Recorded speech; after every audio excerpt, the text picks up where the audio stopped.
não parar, não precipitar e não retroceder.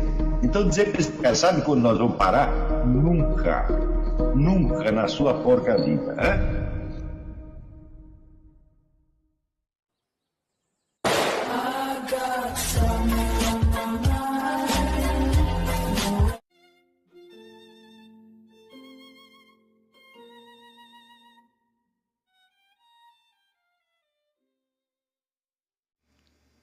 E aí pessoal, tranquilo?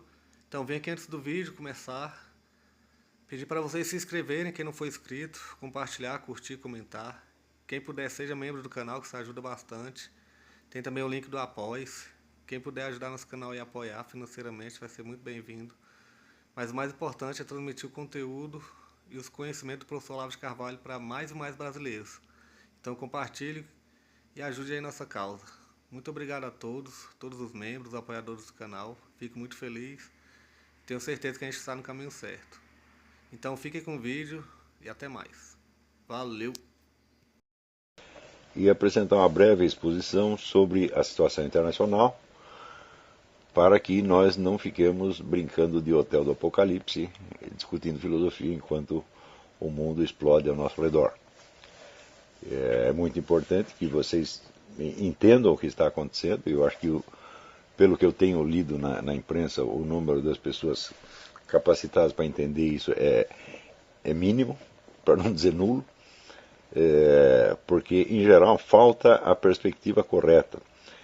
Muitas análises que têm aparecido, elas são certas em si mesmas, mas não conseguem articular os fatores dentro de uma perspectiva suficientemente ampla, de modo que os vários fatores em jogo apareçam na sua interação verdadeira.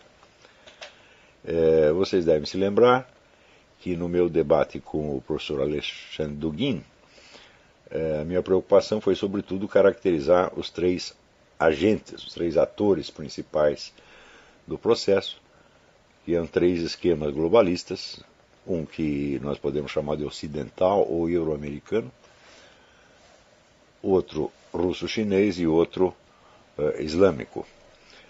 Cada um movido, vamos dizer, por um discurso ideológico diferente e, portanto, representando valores diferentes.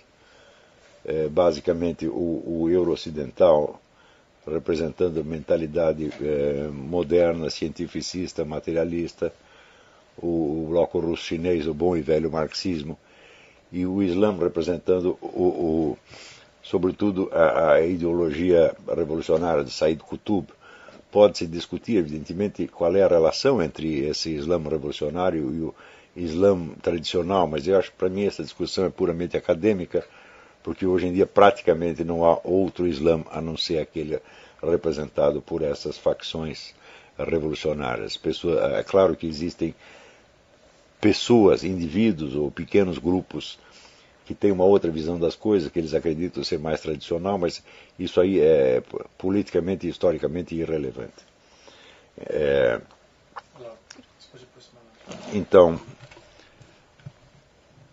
é claro que identificar os três atores é o passo preliminar a qualquer análise possível, mas acho que agora nós podemos entender alguma coisa a mais a respeito do modus operandi, ou seja, o que eles estão fazendo, o que está acontecendo no mundo.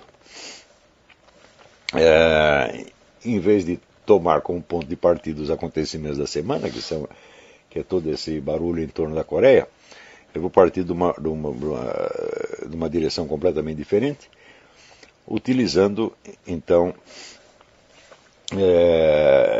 algumas análises que foram feitas do ponto de vista econômico por dois excelentes analistas econômicos aqui dos Estados Unidos. Um deles é James Rickards, nesse livro Currency Wars, As Guerras da Moeda, e o outro é o Porter Stansberry, que vocês podem encontrar facilmente na internet. Tem uma longa gravação que ele fez expondo o seu ponto de vista e por que ele acha que o dólar vai cair nos próximos meses.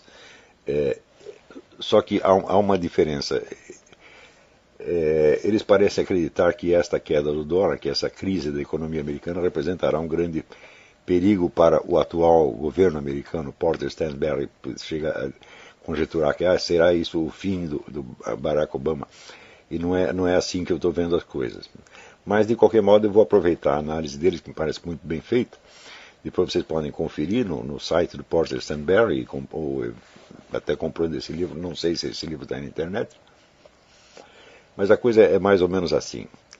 Desde os famosos acordos de Bretton Woods, os Estados Unidos são o único país do mundo cuja moeda não precisa ter lastro, porque como funciona? Como o dólar é aceito universalmente como moeda de troca, né, importação e exportação, então o valor dele está garantido, quer dizer, automaticamente. Isso quer dizer que o governo pode imprimir quanto dinheiro ele bem entenda, sem que isso cause necessariamente a desvalorização da moeda. Acontece que, nos últimos anos, os Estados Unidos vêm se endividando cada vez mais. Quer dizer, até 1970, os Estados Unidos eram o maior credor do mundo, agora são o maior devedor. A dívida vai para muitos trilhões, e só na primeira gestão do Barack Obama ela duplicou. Então isso acaba criando uma situação que cujo resultado é bastante previsível. Quer dizer, os outros países começam a conjecturar se não seria vantagem livrar-se do dólar.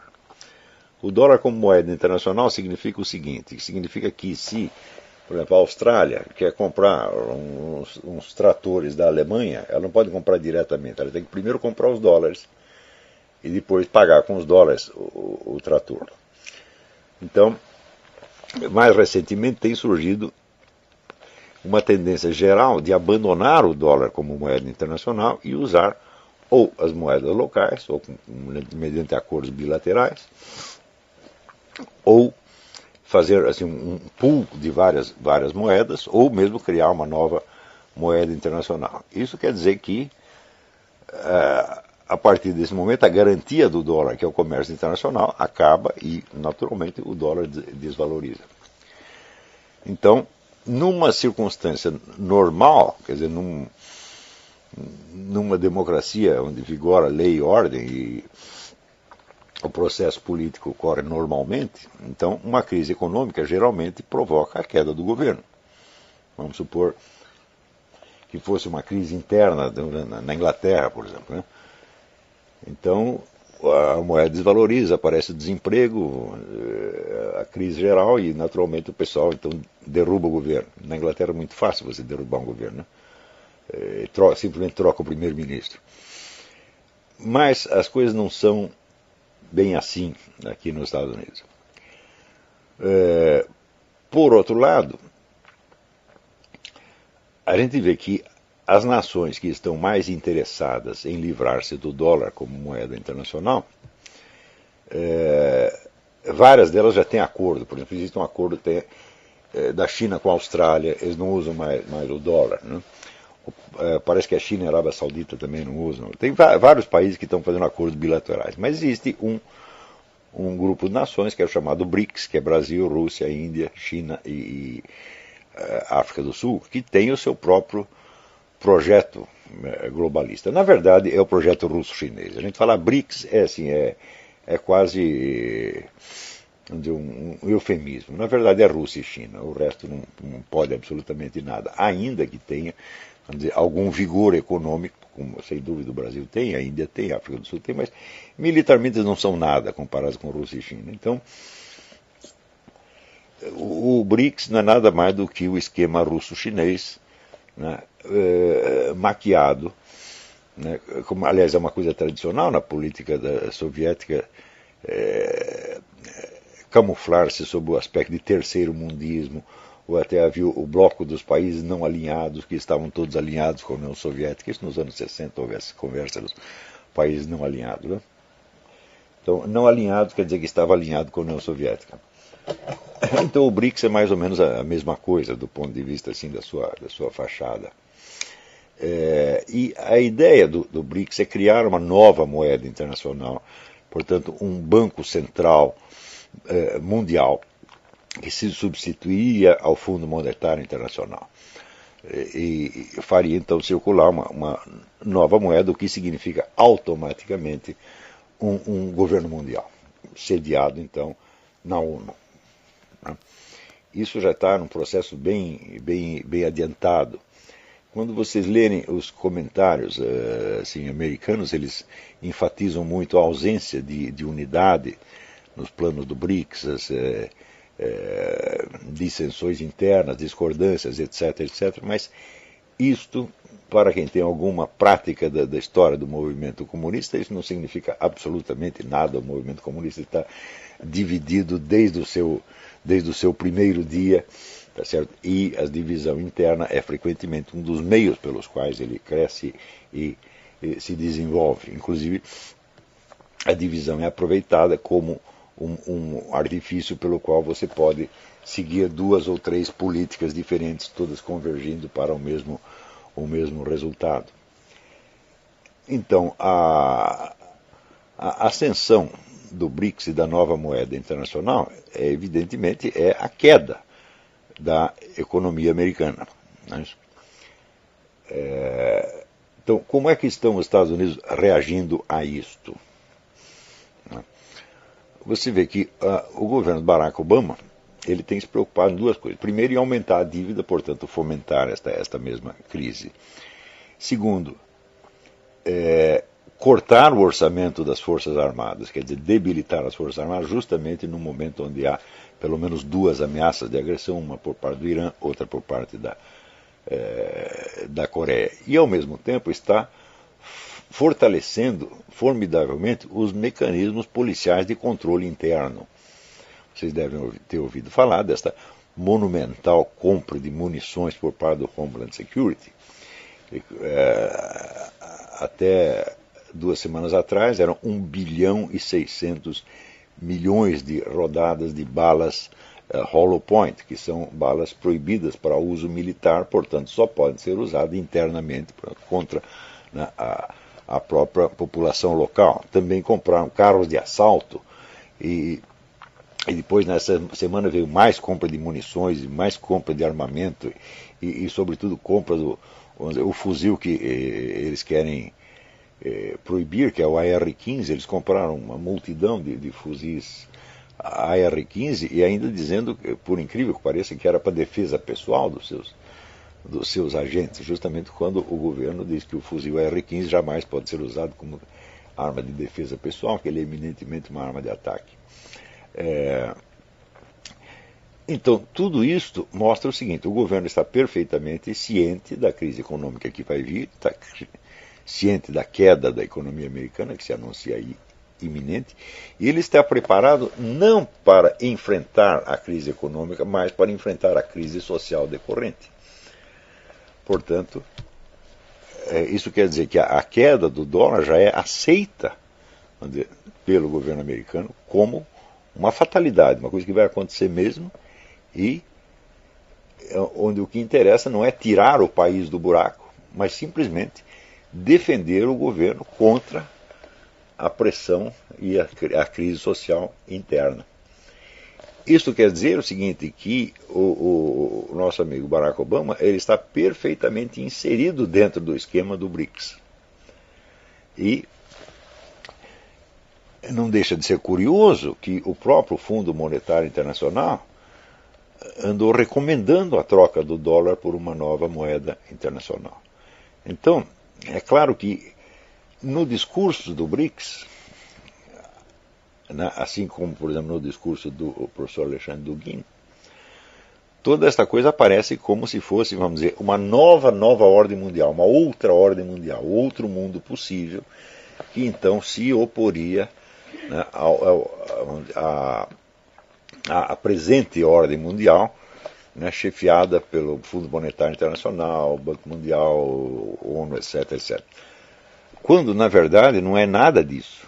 A gente vê que todo este esquema globalista ocidental está favorecendo essa ascensão do BRICS. O BRICS não existiria sem o investimento ocidental lá, tá certo? E, sobretudo, quando nós vemos que esta elite globalista ocidental ela apoia, né, o Barack Obama, quer dizer, incondicionalmente, quando evidentemente, a política do Barack Obama está voltada mais para fortalecer o BRICS e quebrar a espinha da economia americana do que para qualquer outra coisa, então nós vemos que esta competição entre dois esquemas globalistas ela é mais fingida do que real.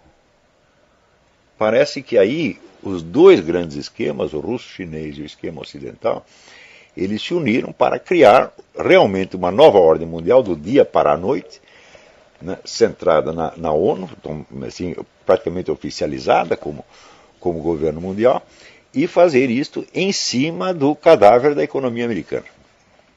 Como, aliás, eu já vinha dizendo há muito tempo, eu só não tinha entendido, vamos dizer, a rapidez com que esta coisa podia acontecer. O esquema está praticamente pronto e eu creio que, se não houver nenhum imprevisto, pode haver imprevisto, porque esse esquema globalista já falhou várias vezes, na verdade eles contavam em ter um governo mundial na década de 80 do século passado e não criaram até agora. Então pode haver algum contratempo, mas se não houver nada, em menos de um ano esse esquema vai estar funcionando e a economia americana vai começar um declínio sem precedentes.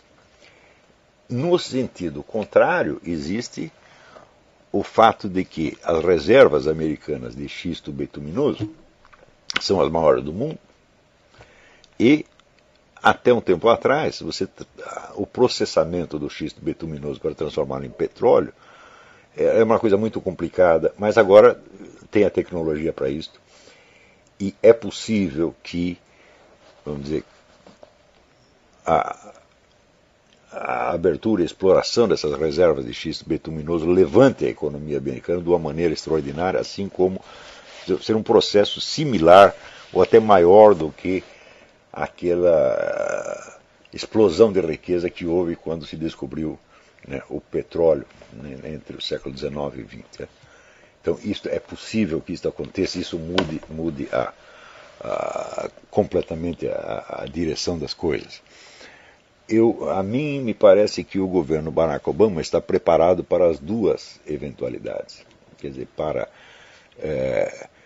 tirar proveito da destruição da economia americana, implantando, portanto, uma ditadura, né, e se aproveitando da própria crise social para se fortalecer, porque as crises sociais derrubam governos democráticos, mas fortalecem as ditaduras, e ele está montando tudo para fazer uma ditadura aqui, e também está preparado para outra eventualidade, vamos dizer, do crescimento, da recuperação econômica americana, da qual ele, sem ter mérito nenhum, ele apareceria então como o grande beneficiário, como o homem que salvou a economia americana. Eu acho que ele está pronto para as duas eventualidades. E não por coincidência, esse economista Porter Stansberry, ele já fez duas análises, na verdade contraditórias, uma num sentido e outra no outro, mas me parece que as duas fazem muito sentido.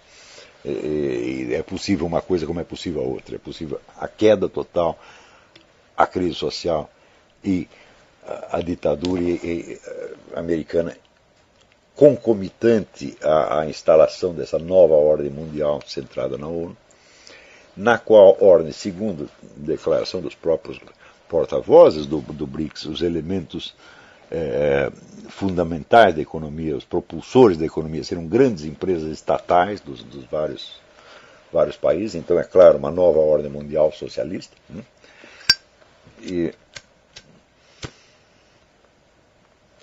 E é possível também a recuperação da economia americana. Como entra no meio dessa história este caso da Coreia? A mim me parece que o esquema russo-chinês está usando a Coreia como um elemento diversionista, quer dizer, envolver os Estados Unidos num conflito que não faz o mais mínimo sentido, mantê-lo ocupado e desgastá-lo para apressar a queda da economia americana. Isso é bem possível. Também existe uma segunda possibilidade de que os russos chineses estivessem usando a Coreia neste sentido e que a glória subiu à cabeça do Kim e ele decidiu agir por conta própria e, por assim dizer, escapou do controle do esquema. Essa é uma outra possibilidade, repetindo então uma situação que aconteceu com Cuba nos anos 60, onde depois que os russos instalaram aqueles foguetes em Cuba, também a glória subiu à cabeça do Fidel Castro e ele começou a ter iniciativas por conta própria, escapando, por assim dizer, do controle do russo. Mas escapar do controle não quer dizer que está agindo contra. Isso quer dizer, o movimento comunista ele sempre teve isso, ele tem um acelerador e um breque.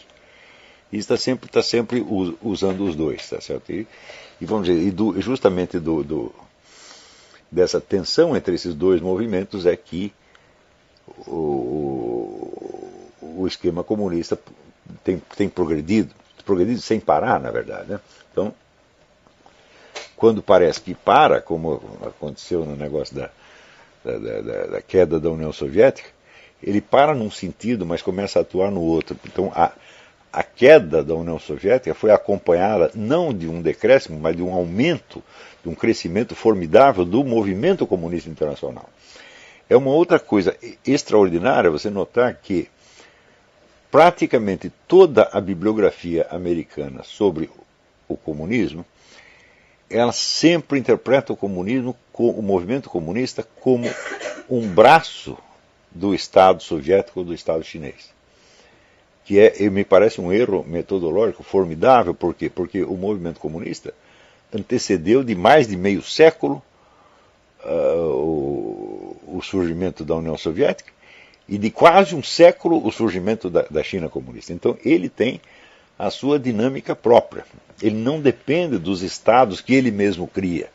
Quer dizer, esses estados são, vamos dizer, instrumentos provisórios. Então, na verdade, seria uma loucura considerar o movimento comunista um instrumento da União Soviética. Ao contrário, a União Soviética foi um instrumento do movimento comunista e, conforme mostrou ali o Anatoly Golitsyn no livro New Lies for Old, quer dizer, Novas Mentiras no Lugar das Velhas, o movimento comunista soube sacrificar aquele edifício que ele tinha construído em favor do crescimento do movimento enquanto tal, dotado agora de novas estratégias, inspiradas em parte no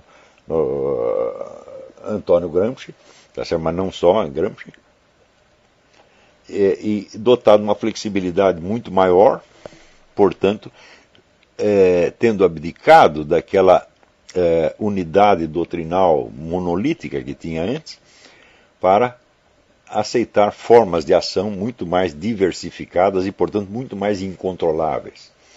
Contribui para isso também o fato de que verbas imensas da KGB foram espalhadas pelo Ocidente, são milhares de firmas laranja, de modo que a situação se tornou tão nebulosa, tão mesclada, que é difícil você identificar onde está a ação, vamos dizer, do atual esquema russo e onde tem uma coisa completamente diferente. Não dá para você saber o que são essas firmas, o que é a máfia russa, o que é o governo russo. É tudo uma confusão dos demônios. Tá certo? Então, e aparecem no cenário, então, milhares de novos agentes que você não sabe de onde vieram. Às vezes as pessoas usam termos como os oligarcas, a máfia russa, etc. Mas, e aqui nos Estados Unidos, o pessoal sempre gostou de explorar divisões internas do movimento comunista como se elas fossem uma coisa catastrófica. Por que se escreveu sobre o famoso conflito sino-soviético, conflito que nunca existiu e que nunca teve o menor efeito em coisa nenhuma. Tá certo? Estavam sempre, durante todo o conflito sino-soviético, nunca parou de haver contatos entre os dois governos, viagens de diplomatas, acordos bilaterais, etc. Tudo continuou normal. O conflito sino-soviético só existia na mídia ocidental. Do mesmo modo, o conflito entre o governo russo e os oligarcas, ou o governo russo e a máfia, tudo isso a gente tem que olhar assim com uma certa dúvida. Não podemos negar, mas também não é para acreditar completamente. Né? Enquanto nós não conseguimos mapear todos esses agentes, saber quem é quem, é melhor olhar tudo isso com um certo cepticismo. Né? Ora, dentro dessa situação, como é que fica o Brasil? Né?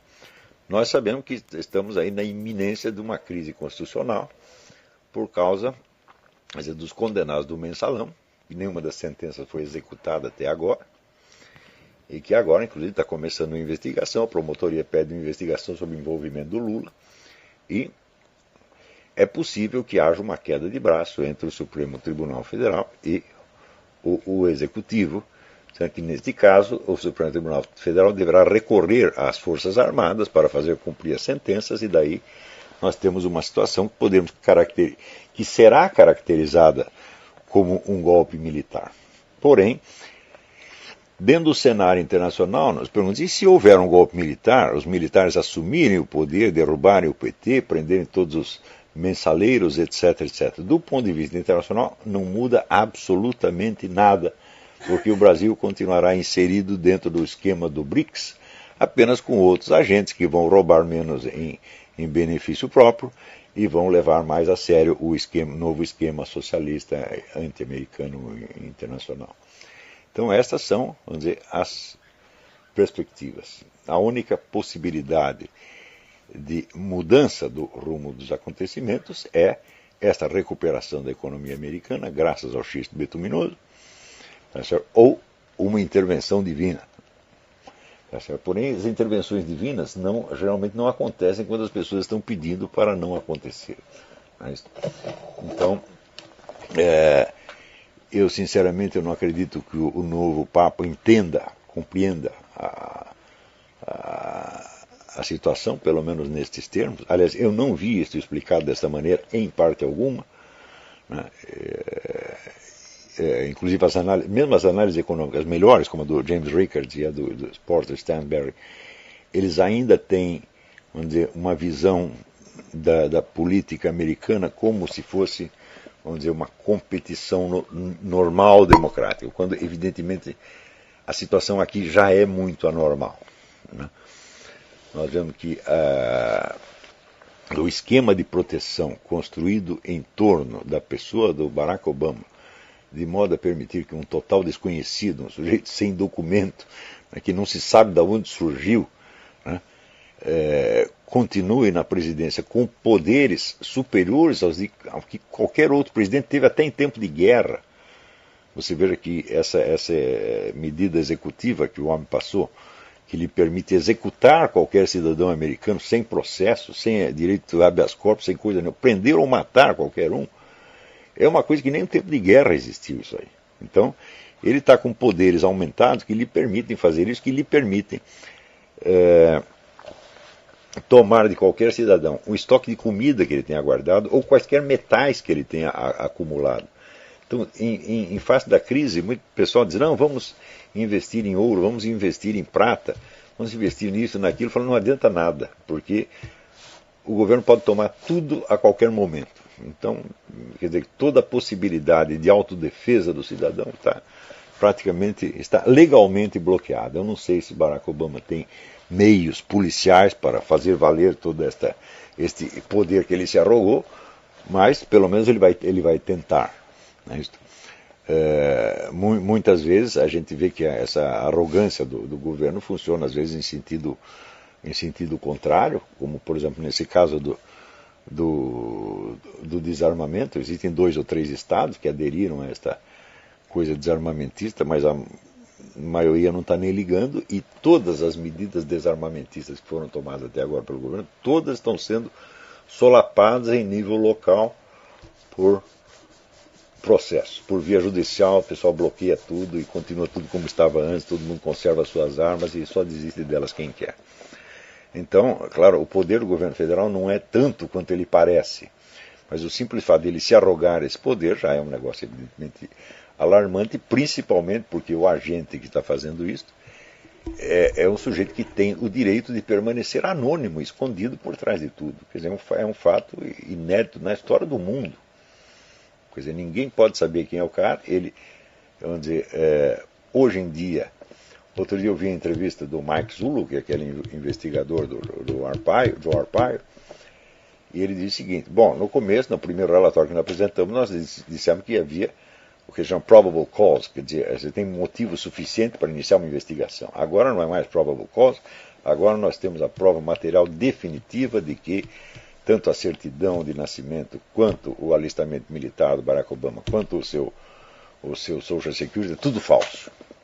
Mas, na verdade, o Zullo disse que não há um só documento do Barack Obama que não tenha problemas, né?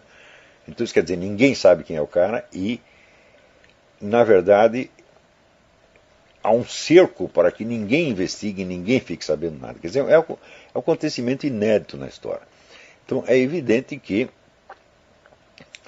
o esquema construído para proteger esse indivíduo é muito grande, é muito vasto, tá certo? E é de tipo tentacular. Ele chega até assim, juízes do interior, testemunhas, eles estão conseguindo calar praticamente todo mundo. É uma situação muito, muito anormal, que já configura, né, um quadro evidentemente ditatorial. Então, eu acho que nas duas situações, da crise econômica ou da recuperação, o Barack Obama vai inventar um jeito de se sair bem, a não ser que apareça, né, que essa coisa dos documentos acabe estourando. É possível que estoure, porque agora tem um processo rolando na Suprema Corte do Alabama, que é presidida pelo Roy Moore, que não é alguém de se deixar intimidar. Então é possível que através do Alabama a coisa estoure. Mas, veja, as possibilidades de desenvolvimento são uma coisa, de desenvolvimento da situação são uma coisa, e o esquema da situação que já está montado é outra. E essa coisa do BRICS e da nova moeda internacional, isso já está montado, isso não é uma questão de se, mas é uma questão de quando. Quer dizer que mais dia, menos dia, teremos a nova moeda internacional e o dólar vai cair. Isso aí é quase impossível que não aconteça.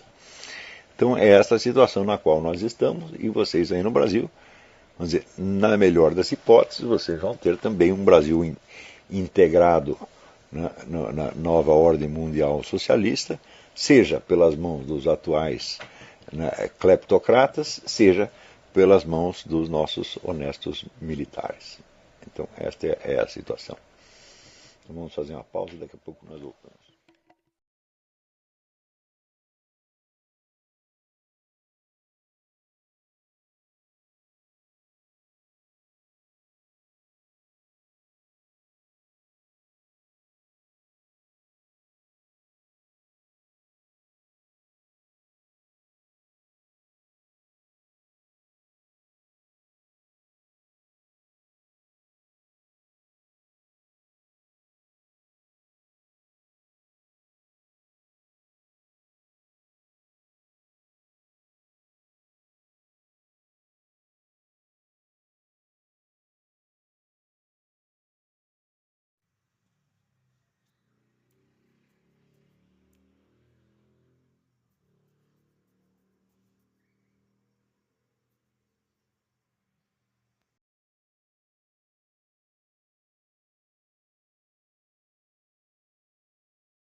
Chegamos a mais um final de uma aula, de um vídeo. Espero que tenham gostado. Quem não se inscreveu ainda, se inscreva, compartilhe, comente. Ajude nosso canal, apoie, seja membro. E ajude o nosso canal a chegar a cada dia a mais brasileiros que precisam muito do conhecimento do professor Olavo de Carvalho. Então é isso aí, fique com Deus, até o próximo. Valeu! Então é isso aí, pessoal. Que é o nosso canal. Que são alguns livros que eu já li. A maioria foi doação, mas alguns eu adquiri, professor Olavo de Carvalho. Alguns livros se perderam aí que eu emprestei. Professor Alexandre Costa. A Bíblia Sagrada. 10 lições sobre Karl Marx. Indico a não ler esse livro, que é muito ruim mesmo. Alguns pensadores aqui que realmente, como o professor Olavo de Carvalho disse, não são pensadores. Valeu, tamo junto aí. Apoie nosso canal, seja membro.